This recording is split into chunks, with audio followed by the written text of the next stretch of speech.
Well, you can't win them all, and that's especially the case when your opponent shoots a ridiculous 60% from 3 through the first 3 quarters of the game and is getting to the foul line at will. Oh, and is also a perfect 22 for 22 from the free throw line. Yeah, you're not going to win many games that way, but no, seriously, I did not expect the Bulls to win this one.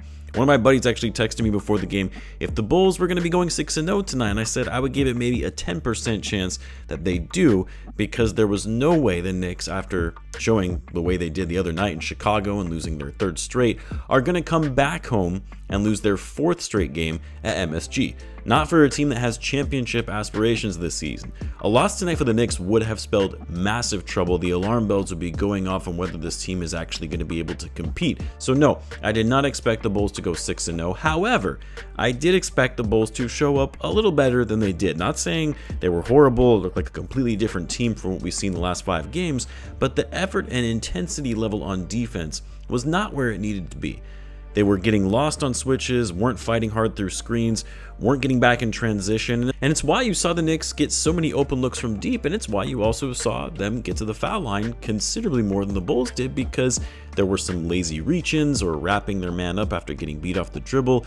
Now, some of that could be attributed to officiating. It was a bit questionable at times. I mean, Trey Jones got leveled by OG Anunoby on a loose ball going the other way, and it was a no call, whereas they were calling every little foul on Jalen Brunson. But a big reason for all the fouls is the Bulls were a little sloppy on defense, let's be real.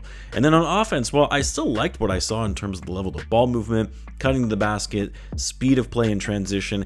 At times, it just didn't look as fluid as we have been seeing. Looked a little clunky, where guys were kind of running around off ball, unsure of what to do or where to go. Not saying it happened often, but there were a few times where Isaac Okoro or Patrick Williams weren't making the right reads to find ways to get open or make an extra pass that was just ill-advised and would end up being turned over anyway. But in general, I felt like the energy also wasn't quite there where it needed to be, or at least wasn't there for the whole 48 minutes. And that was really the case in the 3rd quarter, when the Knicks just started lighting the Bulls up from 3, and there was nothing they could do to get a stop. And yes, I know it's hard when a team is drilling you to keep up the same level of energy and grip, because it's a very defeating feeling. But that's also what I've loved about this Bulls team in the early going of the season, is that they've maintained their energy, kept fighting, and have been resilient even when their opponent is going on a run. Now, to the Bulls' credit, even though it looked like the game was all but over going into the 4th quarter when the Knicks opened up a 20-point lead with about 7 minutes left to go, the Bulls did go on a 9-0 run to bring them back within striking distance.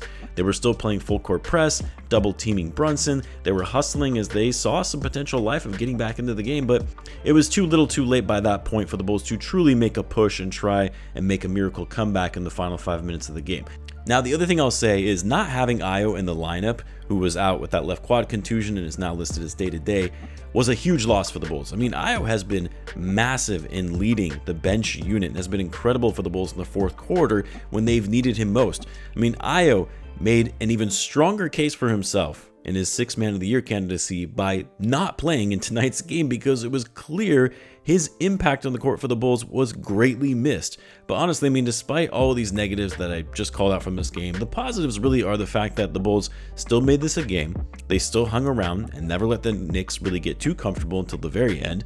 They played a Knicks team that is supposed to be one of the best teams in the Eastern Conference that were fully healthy tonight, while the Bulls were without Ayo Dosunmu and of course Kobe White. And then on top of that, they still played well on offense. Like I said, I wasn't impressed with their defense, but they still managed on offense anyway to shoot 48% from the field, 42% from 3, 17 for 40 from deep. They did a decent job at not turning the ball over relative to their overall pace of play. Giddey had another great game, albeit a little high on the turnover front, but a triple-double at 23, 12, and 12, shooting 10 for 19 from the field. Most of his misses came from the three-point line. What I've also loved seeing is Giddey not only using his size to get inside, but also he's shown that he can be a bit more crafty in how he finishes at the basket and actually finishes when he gets downhill. Last season, the beginning of the year, yeah, we would see him get downhill and then would just throw up a wild shot, and I had no chance of going in. Vooch is still knocking down threes to the point where I feel like every time he throws it up, it's gonna go in. Not something I would have said 2 seasons ago. 17 points for Vooch, 14 rebounds as well. And then Mas Bucelis, while his driving and finishing at the basket wasn't as on point in this game as we've been seeing, and to be honest, he was getting hacked and wasn't getting called for it. What was encouraging to me, though, was seeing Modest start knocking down those threes again, because he struggled with his shot in the early going of this season. Tonight, he shot 4 for 6 from 3, was finding his spots, was acting as an off-ball movement shooter, going around screens and putting it up. That's great to see if you're the Bulls when Modest, started off the season shooting sub 30%. I do wish Noah Senge hadn't been called down to the G League for this game, because it would have been nice to see him potentially finally get some playing time with Io being out, rather than seeing Javon Carter get 12 minutes in the rotation. Although I like that Carter had the presence of mind to not treat this like a preseason game and just jack up a bunch of threes, because he was definitely in a position where he could have done so on a few possessions. Anyway, the Bulls fall to 5-1. And like we talked about before, the schedule is not going to get any easier. They got the Sixers on Tuesday, who are also 5-1, then the Bucks, who have been playing great, Cavs, then Spurs, some of the best teams in the league right now. So more tests to come for this team to see if they can bounce back from this game in New York. But anyway, guys, let me know what you thought of tonight's game. Let me know in the comments. As always, be sure to subscribe, and I will see you in the next one.